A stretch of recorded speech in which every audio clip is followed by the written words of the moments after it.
Olá, sejam todos muito bem-vindos ao programa Ação Sustentável. Por aqui você fica sempre muito bem informado sobre inovações, boas práticas e soluções sustentáveis aplicadas ao mundo do agronegócio.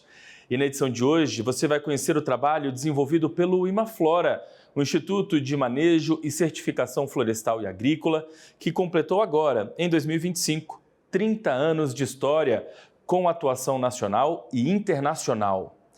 Quem vai nos contar um pouco das ações colocadas em prática ao longo dessas 3 décadas é a vice-diretora executiva do Imaflora, a Patrícia Cota. A Patrícia já está com a gente, conectada no nosso telão. Patrícia, primeiramente, muito obrigado aqui pela sua presença, muito obrigado por ter aceitado o nosso convite aqui no canal AgroMais. Tudo bem com você? Tudo ótimo, eu que agradeço o convite, um prazer estar aqui falando com vocês. Uma satisfação nossa, viu, mais uma vez. Bom, vamos lá, Patrícia. Eu falei ali, né, na nossa abertura, que o Imaflora está completando 30 anos. Eu quero começar essa nossa conversa pedindo para você apresentar um pouquinho do Imaflora para quem ainda não teve a oportunidade de conhecer o Instituto, conhecer o trabalho desenvolvido. Então, o que é o Imaflora exatamente, Patrícia? Bom, o Imaflora é uma organização não governamental, sem fins lucrativos, brasileira, né, nascida aqui no interior de São Paulo, em Piracicaba, na década de 90.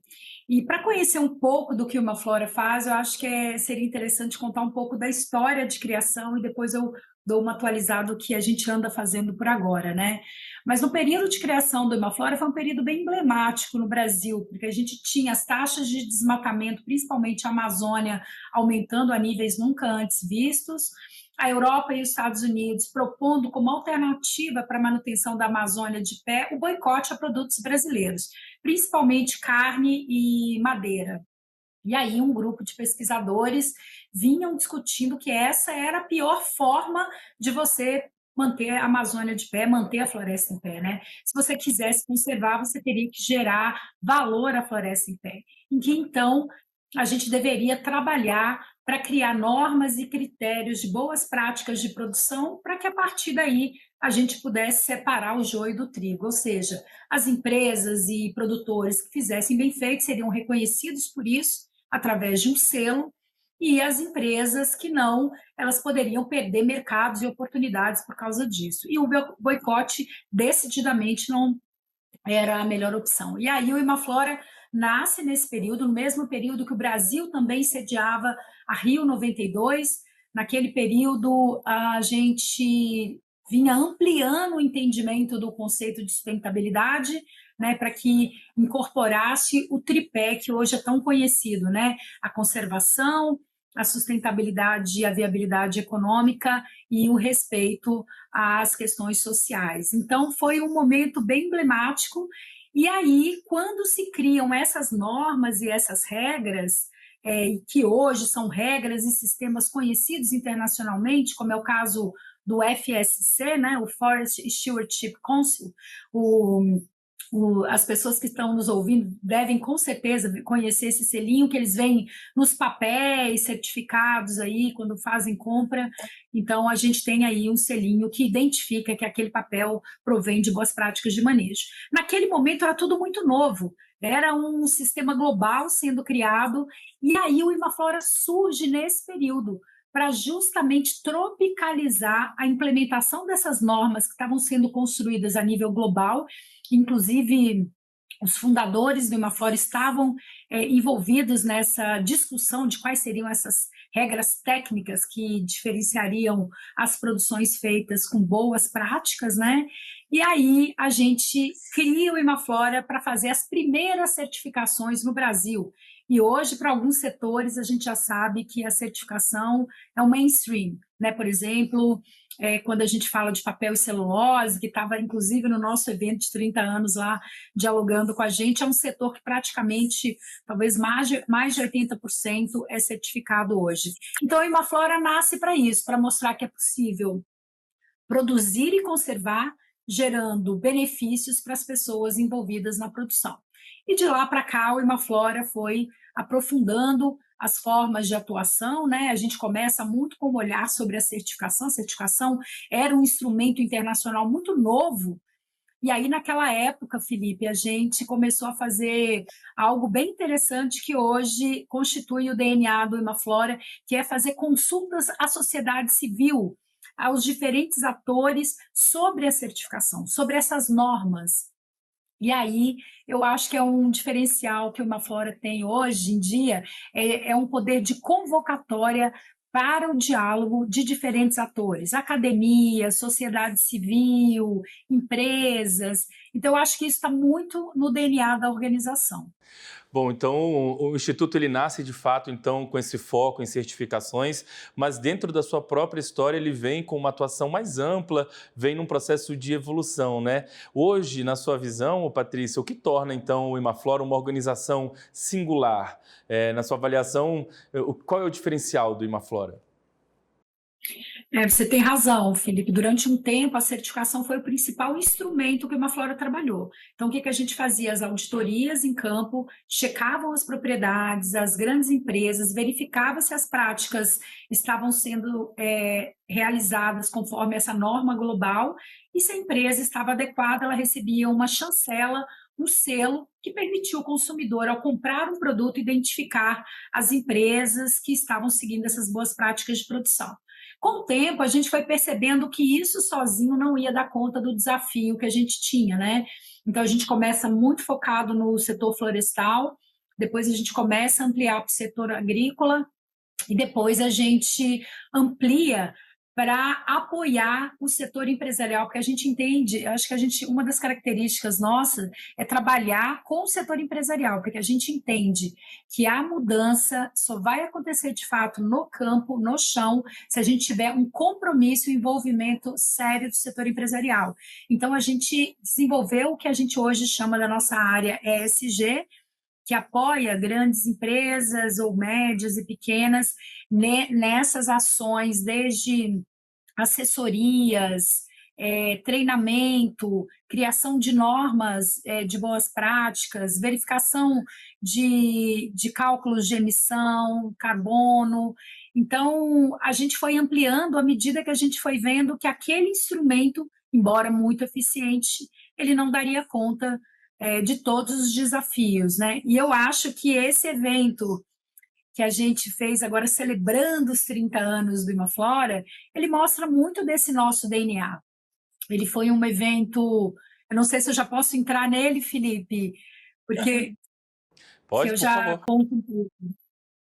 Esse evento ele traz muito do nosso DNA, porque a gente recebeu ali durante 2 dias de evento no Sesc Santo Amaro, quase 900 pessoas de diferentes setores e segmentos. Então, a gente recebeu empresas, academia, institutos de pesquisa, comunidades, povos indígenas, agricultores familiares, filantropia, os bancos. Então, a gente conseguiu reunir todo mundo para discutir as soluções para a manutenção da floresta em pé. Então, a gente fez esse evento em parceria com o Sesc Santo Amaro, é um Sesc bastante dedicado à temática socioambiental. Então, a gente fazendo essa parceria, a ideia era trazer essa reflexão para a sociedade, uma vez que a gente está no período de pré-COP, e ali a gente foi falar de 3 eixos, a gente fez todas as discussões técnicas divididas em 3 eixos bem importantes, né? O primeiro foi o agro que alimenta o futuro, o segundo, clima e transição, e o terceiro, florestas vivas.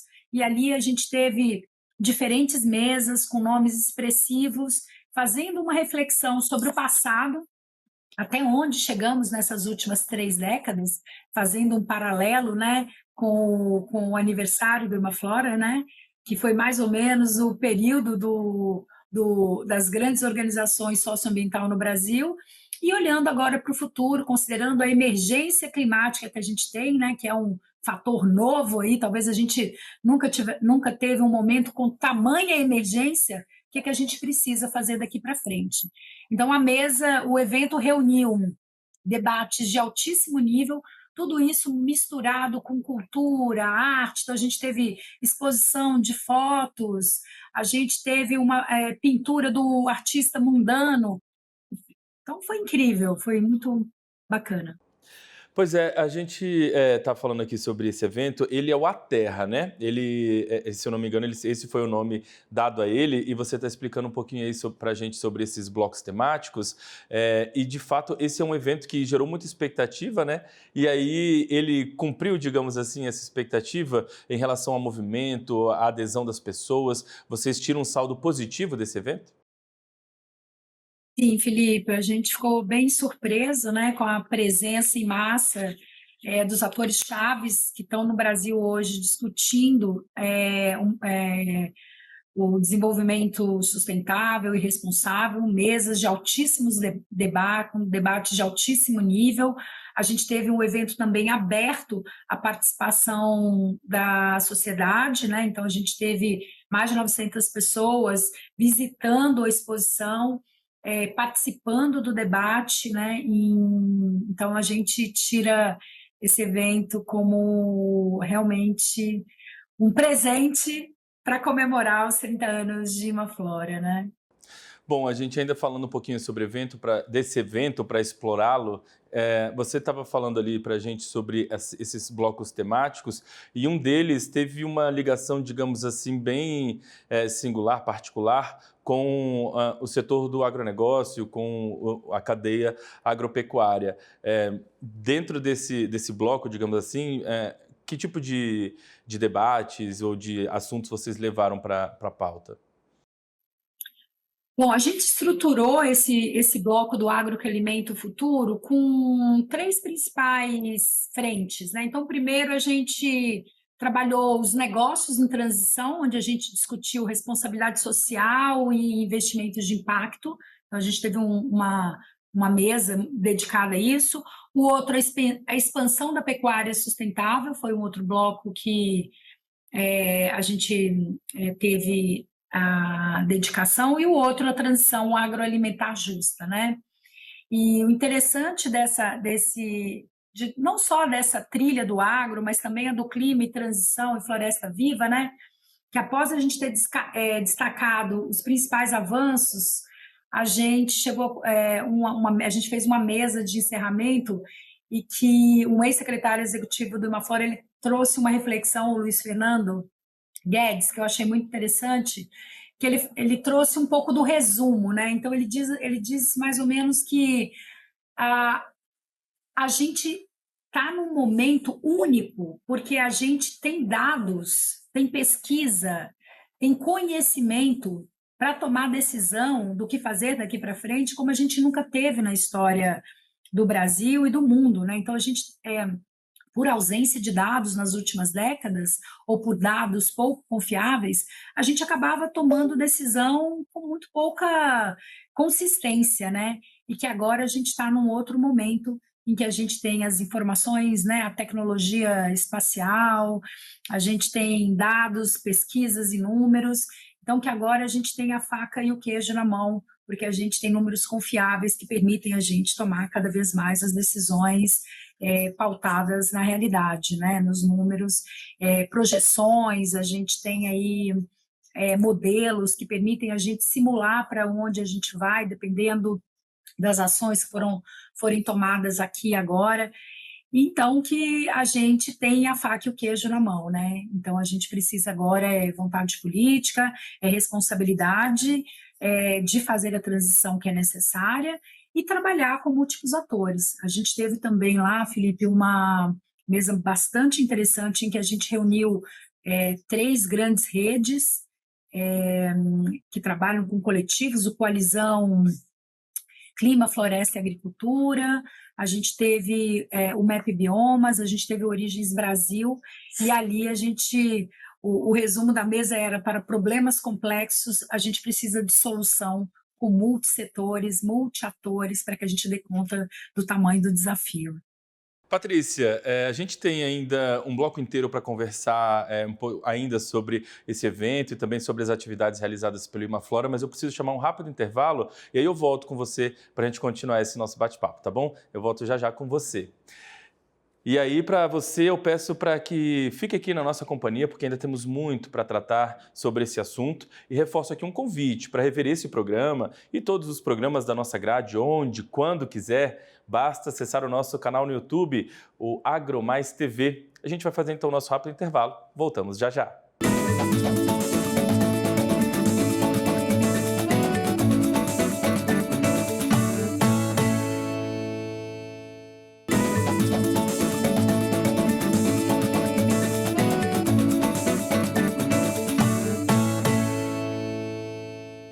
Olá, estamos de volta com o nosso programa Ação Sustentável. Hoje a nossa conversa aqui é com a Patrícia Cota, ela que é vice-diretora executiva do Imaflora e está falando para a gente aqui um pouquinho sobre as 3 décadas de atuação dessa instituição tão importante para o setor, inclusive, e a gente está entendendo aqui, conhecendo um pouquinho mais o trabalho desenvolvido pelo Instituto. Então a gente vai voltar a conversar aqui com a Patrícia, ela já está conectada com a gente novamente. Patrícia, ali no final do primeiro bloco, nós estávamos falando sobre esse evento para celebrar os 30 anos do Imaflora, que vocês realizaram em São Paulo. E aí falamos um pouquinho ali dos painéis ou dos blocos temáticos, digamos assim, mas tem um também que me chamou a atenção e que eu acho que é importante para nós do agronegócio aqui, que a gente tem um canal nichado, né, para esse público, prestar atenção, que era um bloco que tratava das florestas vivas. Esse, de fato, é um assunto que o agro tem interesse e precisa participar, né? Perfeito, Felipe. A gente fez um bloco super dedicado a essa temática e das mesas centrais foi a discussão sobre mecanismos de financiamento para a floresta em pé. O Brasil deve levar à COP agora uma proposta de um mecanismo de financiamento, né, para valorização da floresta de pé, tropical de pé, que é o TFFF, né, o Fundo de Floresta Tropical para Sempre, e a gente recebeu o Ministério do Meio Ambiente apresentando esse mecanismo financeiro, né? E quando a gente fala do agro, a gente não tem como não colocar a Amazônia nessa equação, nessa conta, né? A manutenção da Amazônia de pé, ela é fundamental para a regulação climática, não só do Brasil, mas tem uma contribuição importantíssima para o planeta inteiro, e a gente tem que começar a remunerar os países, os produtores que conseguem manter essa floresta, porque uma vez que ela é um componente importantíssimo para o Brasil, né? Acho que não sei o quanto a maioria dos ouvintes nossos sabem, né? O Brasil é o 5º maior emissor de gases de efeito estufa, sendo que ele é o único nessa lista dos 5 que as suas emissões estão atreladas à mudança de uso do solo ou ao desmatamento. O restante dos países é referente à matriz energética. Então, o Brasil precisa começar a ser reconhecido ou remunerar adequadamente os produtores que mantêm a floresta tropical conservada, que é fundamental para a gente aí ter essa regulação climática, né, que vai influenciar, inclusive, na produção agrícola do sul, do sudeste do país, né. A gente falou também nesse bloco de florestas vivas, a gente falou do papel da agricultura familiar, né, e falamos muito da bioeconomia, da sociobioeconomia. O Brasil acabou de finalizar um processo de consulta para a elaboração do seu plano de bioeconomia, e dentro desse plano de bioeconomia tem um eixo específico que se trata da bioeconomia, da sociobioeconomia, ou seja, das economias extrativistas de populações tradicionais, de pequenos produtores, de povos indígenas. Então, a gente teve uma mesa, um evento inteiro dedicado a isso, com a Rede Origens Brasil. Então, foi um evento bem, bem interessante, né? Sim, um evento que trouxe de fato aí, celebrou de fato, né, esses 30 anos como o Imaflora merecia que fossem celebrados. E aproveitando aqui, a gente está falando um pouquinho, né, dessa relação do agronegócio com essa atuação de vocês, e eu quero voltar a falar um pouquinho sobre a história, entender um pouquinho melhor do trabalho. A gente gostaria de saber em que momento o Imaflora passou a atuar junto com o setor, junto ao setor agropecuário, para estimular práticas mais sustentáveis de produção, por exemplo? Em que momento Imaflora e agronegócio passaram a caminhar juntos nesse processo assim, de estimular práticas mais sustentáveis de produção?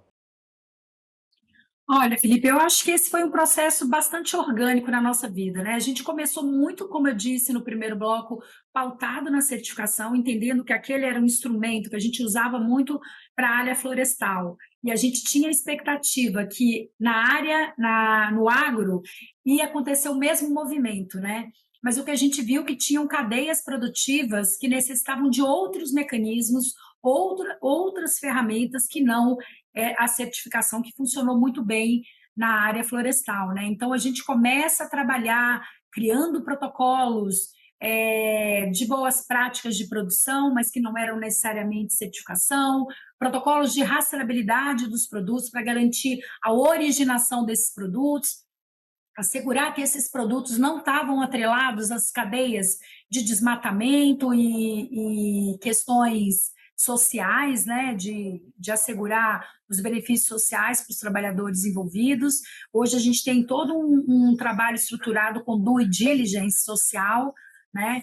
A gente, com os coletivos e arranjos, junto com o Ministério Público, com as cadeias produtivas mais complexas, a gente criando acordos, fazendo o MRV, o monitoramento do reporte e verificação dessas cadeias. Então, eu diria que ele foi um movimento bastante orgânico, né, à medida que a gente viu que aquele instrumento sozinho ele não seria capaz de dar conta disso. O Brasil sabe como conduzir e ele nesse momento que a gente está discutindo, né, essa transição, essa emergência climática, o Brasil vai sediar a COP em Belém. Acho que o Brasil tem a oportunidade aí de mostrar que a gente pode sair na frente e que a gente sabe fazer isso e que a gente e outros países que estão mantendo a floresta em pé, que contribui significativamente para a regulação climática, precisa receber, né, precisam ser reconhecidos por esse papel de conservação. Patrícia, a gente fala sobre certificação e houve uma época em que o setor, pelo menos agropecuário, observava, olhava para essa questão da certificação como algo distante, ou não, pelo menos não estava na cultura, né? Não estava enraizado, o pessoal não tinha o entendimento da importância. A certificação socioambiental hoje, na sua avaliação, ela é vista ainda como um custo ou já passou a de fato ser reconhecida como um investimento estratégico pelos produtores? Essa é uma ótima pergunta. Eu lembro, Felipe, quando eu entrei aqui no Imaflora, quando a gente falava de certificação, ela era a cereja do bolo. Ela era sinônimo na época de você agregar custos à produção. E eu acho que hoje ela é vista completamente diferente, né? De uma forma completamente diferente. Primeiro, porque a gente já tem estudos comprovando que conservação e produção elas andam juntas, né? No longo prazo, ela não tem um custo maior, porque você acaba gerando conservação do solo, boas práticas de produção, você acaba reduzindo os riscos da sua produção. E hoje, eu acho que mais do que nunca, ela é, para muitas cadeias, uma barreira de mercado, né? Tem alguns setores que você não consegue exportar, você não consegue inserir os seus produtos em alguns mercados se eles não tiverem a certificação.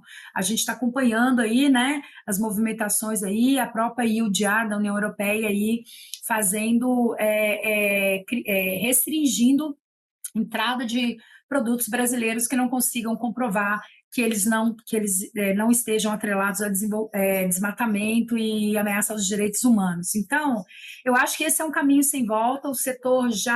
Alguns setores já compreendem que realmente é uma estratégia de negócio, de posicionamento do seu negócio. E para quem também está tendo a oportunidade hoje de conhecer o Imaflora, queria que você nos contasse sobre a atuação de vocês em relação a regiões. Vocês atuam numa região específica aqui no Brasil ou em algumas regiões? Como é o trabalho prático de vocês junto aos produtores, por exemplo? Bom, a gente tem uma atuação no Brasil inteiro, né, do norte ao sul do país. Desculpa. atuação no Brasil inteiro, todos os biomas, com exceção do Pantanal. A gente tem um programa específico para pequenos produtores e agricultura familiar. A gente tem 2 escritórios locais no estado do Pará, e em São Félix do Xingu e Oriximiná. O nosso escritório fica em Alter do Chão, e a gente atende a cooperativas e associações comunitárias na região. Ali é todo o nosso trabalho de assistência técnica. Então, a gente forma os produtores, dá uma assessoria que permite aos produtores conciliarem a produção dos recursos naturais, das florestas, com a produção, com a agregação de valor. Então, a gente trabalha nessa e em outras regiões com cacau, com café, com frutas, com agricultura, sistemas agroflorestais, com o extrativismo, tudo isso agregando valor à produção e conectando com mercados diferenciados. O Imaflora tem um trabalho muito bonito com uma rede Origens Brasil, que conecta a oferta de produtos que vem de populações tradicionais com supermercados, com grandes empresas, a partir de uma relação de comércio ético, né? Essa iniciativa, essa rede que o Imaflora administra, que é o Origens Brasil, inclusive ganhou prêmios, né? Prêmios, ele é reconhecido como uma tecnologia social pela Fundação Banco do Brasil e recebeu um prêmio da ONU de inovação. Então, esse é o braço de apoio à agricultura familiar. A gente tem um trabalho também com Guaraná, no estado do Amazonas, né? Então, esses são alguns dos trabalhos com agricultura familiar, pequeno produtor e populações tradicionais. Patrícia, se a gente tivesse tempo, poderia explorar muito mais o trabalho desenvolvido por vocês, mas o nosso tempo está chegando ao fim, eu tenho mais um minutinho. Então, eu vou deixar essa última pergunta para projetar o Imaflora para os próximos anos. Quero saber de você como você enxerga o Instituto daqui para frente, nesses próximos passos que o Instituto pretende dar, projetos, enfim. Como você enxerga o Imaflora agora pelos próximos anos? Olha, Felipe, eu acredito que a gente, diante dessa emergência climática, a gente precisa ser muito cirúrgico e muito rápido para tomar as decisões. Como eu falei nos blocos anteriores, a gente tem informação, a gente tem dados, a gente sabe o caminho, a gente sabe como fazer. O que a gente precisa agora é dialogar. E eu acho que o Imaflora tem um papel importante em facilitar esse diálogo, ajudar a pensar soluções para que a gente aí tenha uma comida no prato mais sustentável, para que a gente tenha a floresta em pé, para que a gente tenha um clima mais equalizado e que a gente tenha justiça social. Muito bem, Patrícia. Quero agradecer demais a gentileza de ter conversado com a gente, parabenizá-la pelo trabalho, parabenizar o pessoal do Imaflora. Vocês são sempre muito gentis em atender as nossas demandas aqui no canal também, então muito obrigado, viu? Sempre por essa gentileza de nos atender. E mais uma vez, parabéns pelo trabalho desenvolvido e que venham aí mais 30 anos de muito sucesso nessa atuação de vocês, viu? Foi um prazer e contem sempre com a Imaflora. Obrigado, viu? E a você que está em casa, muito obrigado pelo carinho da sua audiência, pela companhia com a gente aqui até agora. A gente se encontra ao longo da programação aqui no canal AgroMais. Até a próxima. Tchau.